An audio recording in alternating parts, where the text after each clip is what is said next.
ప్రతి అక్షరం ప్రజల పక్షం. HR9 న్యూస్ టీవీకి స్వాగతం, సుస్వాగతం. హాజ్ యాత్రపై కూటమి ప్రభుత్వం అవలంబిస్తున్న విధానాలపై మండిపడ్డ హిందూపురం వైఎస్ఆర్పీసీ సమన్వయకర్త టిఎన్ దీపికమ్మ. ఈ సందర్భంగా దీపికమ్మ మాట్లాడుతూ, వైసీపీ ప్రభుత్వంలో అనంతపురం ఉమ్మడి జిల్లాకు 2500 మందికి హాజ్ యాత్రకు అనుమతులు ఇస్తుంటే ప్రస్తుతం 97 మందికి హాజ్ యాత్రకు అనుమతిని ఇవ్వడం చంద్రబాబుకు మైనార్టీలపై ఉన్న కపట ప్రేమకు నిదర్శనమని, హాజ్ యాత్రికులకు పడుతున్న అదనపు భారాన్ని రాష్ట్ర ప్రభుత్వం భరించేలా ఒక్క రోజులో జీవో ఇచ్చిన ఘనత వైఎస్ జగన్ గారిది. ఎన్నికల్లో ఈవీఎంలతో గెలిచిన తనకు ప్రజలతో పనేంటని, మైనార్టీ సోదరులకు చంద్రబాబు అన్యాయం చేస్తున్నాడని, హాజ్ యాత్ర ఎంబార్కేషన్ పాయింట్ను రాష్ట్రంలో లేకుండా చేయాలని కూటమి ప్రభుత్వం చేస్తుంది. దీన్ని మేము తీవ్రంగా ఖండిస్తున్నాం అని అన్నారు. ఈ కార్యక్రమంలో జిల్లా మైనార్టీ విభాగం అధ్యక్షులు చాంద్ బాషా, రాష్ట్ర Kuruba working president NA Shiva, జిల్లా కార్యదర్శి Tippe Rudrayya, councillor Nagaraju, 32 ward incharge Humayun, Sahera Banu, Inayat, Asif, Noorullah, Sadiq, Safiullah, Rafiq, Suhail, Razak తదితరులు పాల్గొన్నారు.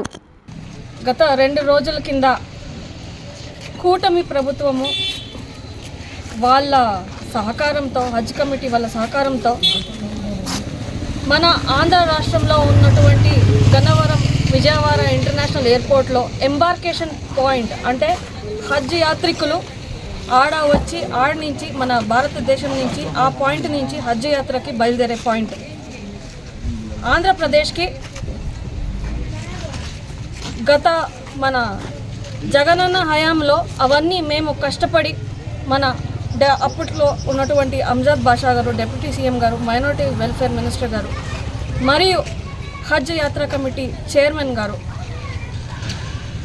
గౌజుల్లా ఆజం గారు, వీళ్ళందరూ కలిసికట్టుగా మన ఆంధ్ర రాష్ట్రంలో ఏ ఇంటర్నేషనల్ పాయింట్ లేదు, ఎంబార్కేషన్ పాయింట్ లేదు హజ్ యాత్రకి, మన వాళ్ళంతా అవతల స్టేట్లో పోయి ఇంటర్నేషనల్ ఎయిర్పోర్ట్స్ పోయి అక్కడి నుంచి బయలుదేరుతున్నారు, వాళ్ళకి కష్టమవుతుంది అని మన జగనన్న కూడా రంజాన్ టైంలో దానికి ముందే ఆలోచించి మన ముస్లిం సోదరులందరికీ విజయవాడ ఇంటర్నేషనల్ ఎయిర్పోర్ట్ని ఎంబార్కేషన్ పాయింట్గా నిర్మించి ఆడే ఒక టెంపరీ హజ్ హౌస్, అంటే మన ముస్లిం సోదరులందరూ ఎవరైతే పోతారో వాళ్ళ లగేజ్ కానీ ఇంకేమైనా సౌకర్యాలు కానీ ఏమైతే ఉందో ఆడే వాళ్ళు చూసుకొని అక్కడి నుంచి మన జగనన్న హయాంలో స్టేట్ గవర్నమెంట్ 4 ఏసీ బస్సులు ప్రొవైడ్ చేసి మన ముస్లిం సోదరులందరికీ ఆ టెంపరవరీ హజ్ హౌస్ ఏదైతే ఉందో ఆడి నుంచి ఎయిర్పోర్ట్కి పోయేదానికి ఇవన్నీ ఫెసిలిటీస్ చేసి మన వాళ్ళందరికీ ఒక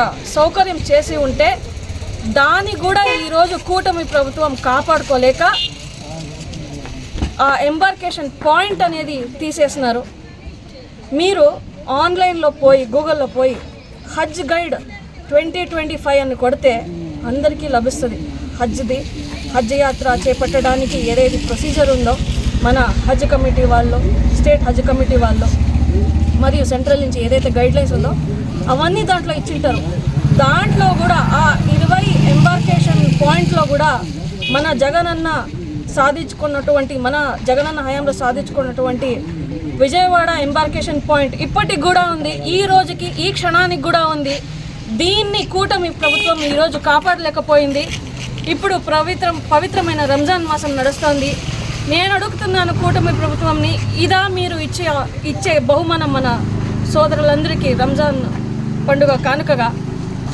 ఒక ఎంబార్కేషన్ పాయింట్ ఆల్రెడీ ఉంటే దాన్ని కూడా మీరు కాపాడలేకపోతున్నారు. గత హయాంలో మన జగనన్న హయాంలో దాదాపు 2,500 మంది హజ్ యాత్రకు బయలుదేరినారు. అదనపు మీరు ఒక రీజన్ ఇచ్చినారు కూటమి ప్రభుత్వంలో, ఎక్స్ట్రా హై ఎయిర్ ఫేర్స్ ఉంది అని. గత హయాంలో మన జగనన్న హయాంలో ఆ ఎక్స్ట్రా హై ఫేర్స్ ఏదైతే ఉందో, అదనపు ఛార్జీలు ఏదైతే ఉందో, ప్రతి ఒక్క ముస్లిం సోదరిమణులందరికీ జగనన్న 80,000 రూపీస్ అదనపు ఫీజులు ఛార్జీలు ఇచ్చి పంపించినారు హజ్ యాత్రకి. ఈ కూటమి ప్రభుత్వము 1900 పైన అప్లికేషన్స్ వస్తే మీరే కదా సెలెక్ట్ చేసేది. స్టేట్ కమిటీ వల్ల కదా సెలెక్ట్ చేసేది. ఇప్పుడు ఎవరైతే ఉన్నారో మైనారిటీ వెల్ఫేర్ కూటమి ప్రభుత్వం నుంచి వాళ్ళే కదా సెలెక్ట్ చేసేది. ఎందుకు 100 మంది లోపల సెలెక్ట్ చేస్తున్నారు? మీరే కదా దాన్ని డిసిషన్ తీసుకునేది. చాలా తక్కువ మందిని సెలెక్ట్ చేసి విజయవాడ ఎయిర్పోర్ట్లో టికెట్లు ఏదైతే దాని ఖరీదు ఉందో ఎక్కువ ఉందని చెప్పి రీజన్ పెడితే క్యాన్సిల్ అవ్వకుండా ఇంకేమవుతుంది? కమిటీ ద్వారా మీరు వాళ్ళ చేతనే లెటర్ అనేది రాపిచ్చి, మైనారిటీ వెల్ఫేర్ మినిస్టర్ గారు మీరే రాపిచ్చి ఈ రీజన్స్ ఇచ్చి ఉన్న దాంట్లో ఏదైతే ఉందో దాన్ని కూడా పోగొట్టుకున్నారు. మీకు ప్రజల పట్ల ఏమీ అనిపించదా? ఇదా మీరు ఇచ్చే రంజాన్ కానుక అని నేను అడుగుతున్నాను. ఇదే కాకుండా ఈవీఎంతో గెలిచిన వాళ్ళు ప్రజలకి ఎందుకు ఇవ్వాలి మేము అని ఈ ధోరణితో మీరు పోతున్నారా? ప్రజలకి ఏమైనా ఒకటైనా చేసినారా?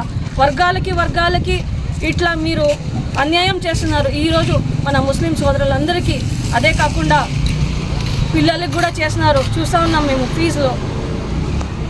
మరియు మన ఆడవాళ్ళకి ఆ గ్రూపులు పెట్టి ఏ గ్రేడ్ నుంచి సి గ్రేడ్కి పడిపోయింది. ఇలా చాలా చేస్తున్నారు. ఇదే కాకుండా కక్ష సాధింపు పాలిటిక్స్ చేస్తున్నారు మీరు అన్ని చోట్ల.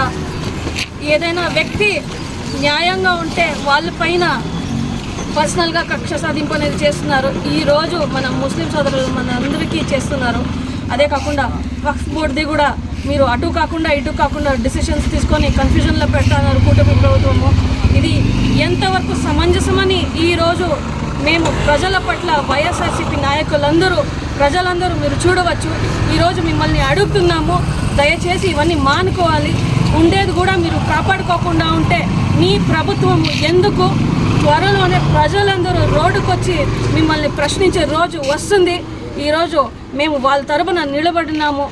మీరు దయచేసి ఒక పార్టీని ఎప్పుడు కిందపరిచి చూపించేది, ఎక్స్ సీఎం అనే వాళ్ళని స్టేజ్ పైన పోయి కమెడియన్స్తో కామెడీ చేసి చూపించేది, ఇవన్నీ మానుకుంటే బాగుంటుంది అని కూటమి ప్రభుత్వానికి హెచ్చరిస్తున్నాము. మీరు కేసులు పెట్టేది కాదు, బై లా కేసు పెడితే అందరికీ సమానంగా ఉండాలా, ఇది మీరు గుర్తించాలా. మీకు ఇష్టం వచ్చినట్లు లా వాడుకోవద్దండి అని నేను ఈరోజు కూటమి ప్రభుత్వాన్ని డిమాండ్ చేస్తున్నాను. మీరు ప్రజల పట్ల మీరు నిలబడాలి అని నేను కూటమి ప్రభుత్వాన్ని హెచ్చరిస్తున్నాను మరియు కోరుతున్నాను.